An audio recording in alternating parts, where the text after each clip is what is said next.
Shalom Aleichem, and welcome back to our second shir reviewing the laws of Chuppah and Kiddushin based on the Lmaan Yilmidu program.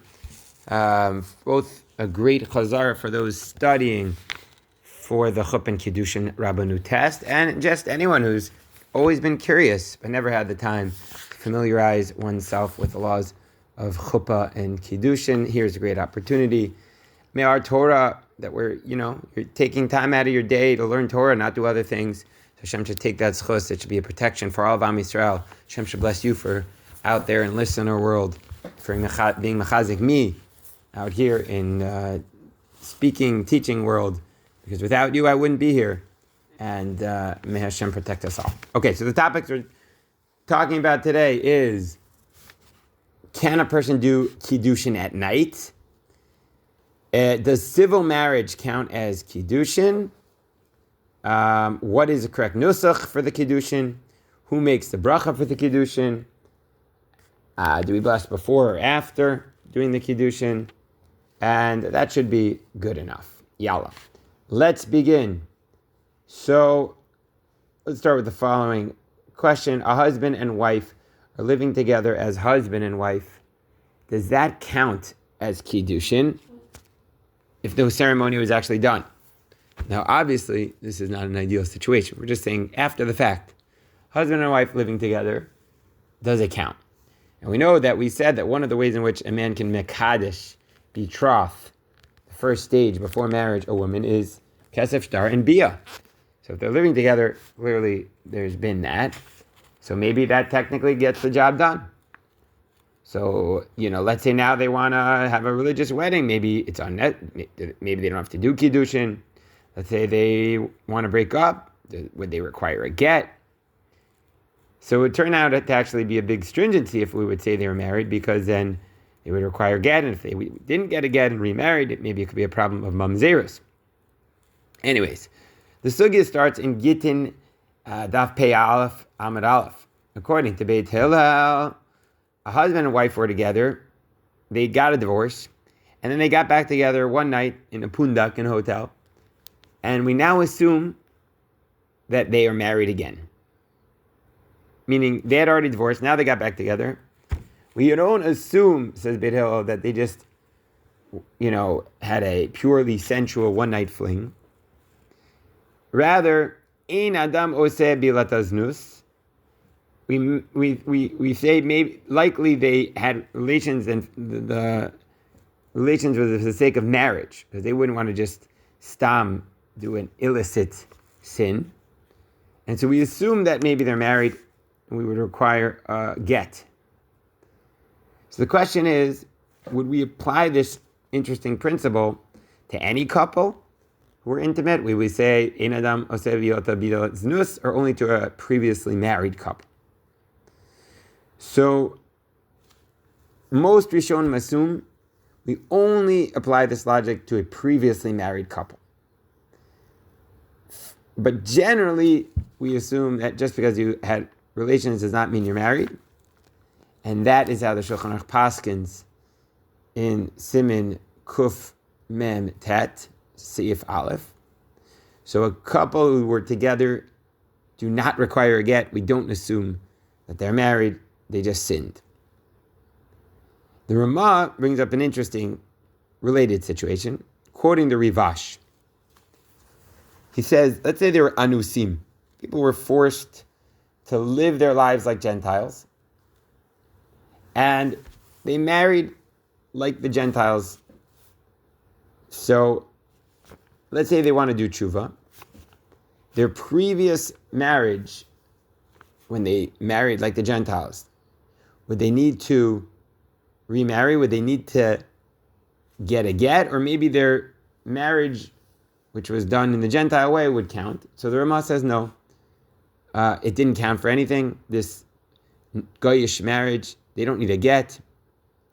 Since they were not living their lives according to Jewish law, the principle that ein adam oseh v'yota bidal znus, a person wouldn't make his relations sinful, does not apply, because their whole life was essentially bilat znus.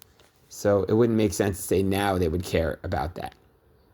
However, interestingly enough, the Pitchei Tshuva writes, if the Anusim did Tshuva, and now they still are living together, we do assume that they're married, because, again, they're now keeping the laws of the Torah. So we'll apply the principle, and they would require a get if they were to want to get divorced. The Chelkak also writes that if the Anusim were actually keeping Torah to the best of their ability, but they were forced to live their lives like Gentiles, they would require a get. Same principle, especially if they were trying to go to the mikvah before nida. Again, because then if they were religious, then we would apply this principle. Now, practically speaking, how would any of this apply to civil marriages? Again, a couple, they didn't get married with the Chuppah and Kiddushin. Does their marriage, living together, count as a form of marriage? So there are some achronim who say perhaps yes. Maybe we have to be concerned that they had a hearer of tshuva, thoughts of tshuva, and the bia that they had was for the sake of marriage. We have to be concerned. The Ragachav Gaon has an interesting, very novel chiddush. He says that any form of marriage is itself a form of ishus, of intimate marriage, of relationship. And so it would be considered a form of Kiddushin even without officially being married. However, most Achronim, Moshe Feinstein, the Tzitz Eliezer, Vavadia, say one would not need to get a civil marriage. It would not count as a marriage, this type of situation. And we can thus be lenient, says the Kol Mavasar. You want to be machmir to get l'chumra, you can, but we don't consider them actually married, which means they wouldn't need a get if they broke up, and there wouldn't be any problems of mamzerim. And we don't apply ein adam oseh bilato bizasnus to secular couples, as their whole lives, again, are in sin sexually, so it doesn't make sense to apply this principle to them. That's halacha l'maisa, how we paskin. Okay, fascinating stuff. Let's see if we can get through a few more quick topics. Can a person do Kiddushin at night? So why not, you might think? What's the issue? You've probably been to some weddings at night. But there is a chumrah not to, and let's explain why. The Gemara in Yevamos, Daf Kuf Daled Amud Aleph explains, we don't do court cases at night. And therefore we don't do Yibum at night. Because Yibum, Rashi explains, can lead you to, a woman can ask for a ketubah from the property of her husband who died. So it's considered a monetary case. So therefore we don't do Yibum at night. And so some Rishonim write, you can't do a get at night, since once woman got the get, she can ask for her ketubah. So it's inyanei mamonus. So here too, we shouldn't give a get at night, say some Rishonim. So no Yibum, no Gittin perhaps. And the Gemara in Kiddushin Daf Hey Amud Aleph writes, Makish Yitzia, divorce to Havaya, to marriage. Famous drasha based on pasuk in Dvarim Chav Dalet. And so if you can't get a get at night, maybe you can't do Kiddushin at night. Therefore, the Be'er Eitiv does not allow Kiddushin at night. However, many others do permit it. The Gemara specifically writes, some Achronim point out, that there's a case of Kidsha Balayla, that a girl did Kiddushin at night. And the link between Kiddushin and get is only with shtar, but not with kesef. And now we do Kiddushin with kesef.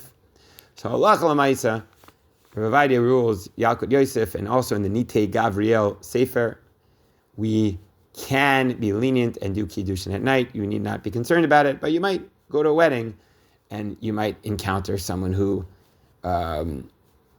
tries to finish the Kiddushin before nightfall. Okay, another interesting topic. Who actually blesses the Chasen? Who's going to say the bracha of Birchas HaErusin, that bracha? So we're probably used to the rabbi making the blessing. But interestingly enough, the Rambam and the Torah bring down the Chasen himself should bless. He's the one being Kaddish the woman. Makes a lot of sense. He should say the bracha. Now, if it's being done through a shliach, So we learn from Eliezer, who is Mekadesh Rivka. And the pasuk says, "Vayivarchet et Rivka." So in that case, the Beis Shmuel points out the shliach would say the bracha. However, the Sefer Mitzvos Gdolos and Hagonis Maimonius point out that someone else should say the bracha, and the Beis Shmuel explains we don't want to embarrass someone who doesn't know the bracha. Let's say the chassan doesn't know the bracha, so we just give it to someone else. But if there's no one else to do it, we can give it to the chassan. Halacha l'maisa, the Shulchan Aruch actually passes against the chassan should bless, but the Ramah says the minhag is to give it to someone else. And in this case, the Ben Ish Chai and the Yalkut Yosef write that the Sfardim actually go like the Ashkenazim in this one, and the minhag is to give it to the rabbi, and he blesses for the chassan. The Masad Kiddushin generally says the Kiddushin. They go like that minhag, so the chassan won't be embarrassed in case he doesn't know it. But at the end of the day, if the chassan wanted to do it himself, he could. He actually could make the bracha himself. Okay, now on a related note, do we say the bracha before and then Mekadesh, or do we do the Kiddush and then afterwards? So the Rambam and many other Rishonim, right? Like many mitzvos, we should do it before. Bracha should be done before the action, to prepare you to do the action. The Ravid and some other Rishonim, right? No, it's okay to do it afterwards. This isn't considered a birchas mitzvah, it's a birchas shevach. And we're concerned, let's say you're going to bless Mekadesh the girl, and then she says, nah, I changed my mind. So to avoid that, we first Mekadesh her, and then we say the bracha. Le'alacha, the Shulchan Aruch and the Ramah Pask and the Lamed Daled Aleph, we say the bracha, and then we Mekadesh her. However, Bidi Evet, the Chalkach and the Chaykek and the Beis Shmuel point out that if you forgot to bless, you can say the bracha afterwards. Although, interestingly enough, the Yalkut Yosef disagrees, says we need to do it before, and afterwards we've lost our opportunity. So make sure you do it beforehand. All right, let's squeeze in one more, if we can. What is the nusach for the Kiddushin? The Gemara in Ketuvah, Daf Zayin, on my bedside, we bless the Birchas Chatanim in the house of the Chatanim, and blessing of Erusin in the house of the Erusin. Practically speaking, we do the Erusin and the Chatanim and the Bracha of the Chatanim together at the wedding nowadays. We don't separate for many months as they used to in olden days. And the Gemara explains the bracha is Asher Kishanu Dotav Tzivanu Al HaRayos V'Iser Lanu Et HaRusos. He forbade us Rusa. V'Hiter Lanu Et HaNesuas, and he's allowing us to have Nesuas. Al Yedei Chuppah V'Kiddushin, through Chuppah and Kiddushin, he allows us to, the husband, the man and the woman, to become together. The Gemara points out it's a short bracha of Shevach, so there's no need for a conclusion bracha. Similar to the bracha on Kiddush, Rashi points out, we have a little bit in the middle, an interruption in the middle. Mikadesh ayidei chuppah v'kiddushin. Rabbeinu Tam adds on that we should add in the words after v'hitir lanu et nesuim lanu ayidei chuppah v'kiddushin. And in fact, that is our nusach, like Rabbeinu Tam. The Baal HaIter writes, not the bracha should not be chuppah v'kiddushin, not the chuppah and kiddushin, but chuppah b'kiddushin, through kiddushin, which brings us to the chuppah. The Rambam had an alternative girsa, where he actually adds in the word Asher Kishanu Dotav V'Hivdilanu Min HaRayos, but most Rishonim don't have that. I'd be curious, I don't know myself if Teimanim go like the Rambam, as they usually do on this one.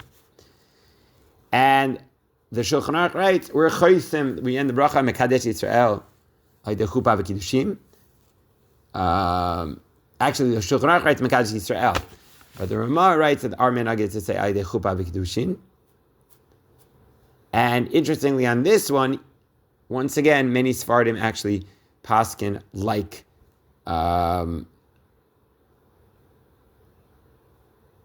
Ashkenazim, I believe.